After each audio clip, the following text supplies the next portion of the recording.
Саламатсыңар балдар. Бүгін қырғыз тілі.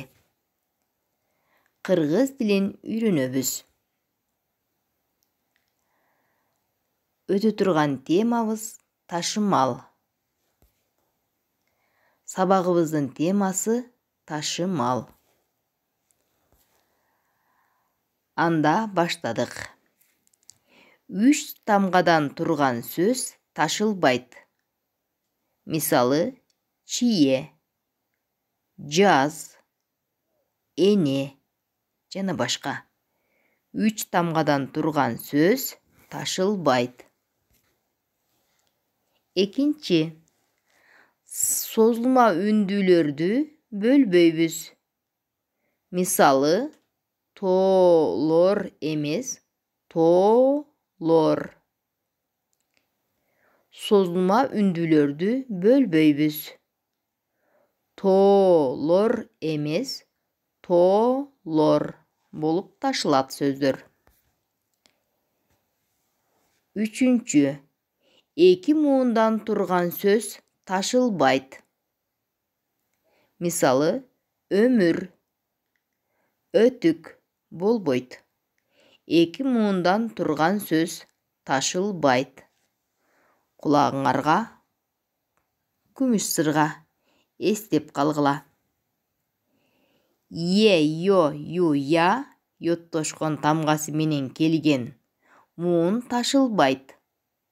Мисалы, тая, бойо, бая жана башка. Е, ё, ю, я йоттошкон тамгасы менен келген муун ташылбайт. Тая, бойо. Кыскартылган сөздөр ташылбайт. Мисалы, майы, СССР, геси, токтогул геси, баш тамгаларынан турган кыскартылган сөздөр ташылбайт. Адам аты менен фамилиясы бөлүнбөйт, бөлүнүп ташымалдоого мүмкүн эмес. Мисалы, М. Тургунбаева. Цифрадан санды бөлүп ташымалдабайбыз. Мисалы, 5 килограмм, 12 метр, 4 сантиметр. Цифрадан санды бөлүп ташымалдабайбыз. Цифрадан санды бөлбөйбүз.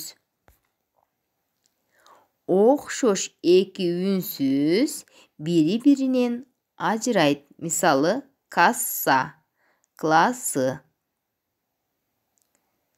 Ушинтип ташымалдайбыз. Ажыратуу белги жана ичкертүү белги өзүнөн мурунку үнсүз тыбыштан бөлүнбөйт. Мисалы, баталь 10 болбойт. Көрдүңөр балдар? Ажыратуу белги жана ичкертүү белги өзүнөн мурунку үнсүз тыбыштан бөлүнбөйт. Батальон болбойт. Азаматсыңар балдар. Бир топ сөздөрдү кантип ташымалдоонун жолдорун үйрөндүңөр балдар. Саламатта калгыла. Кийинки сабакта жолугушканга чейин.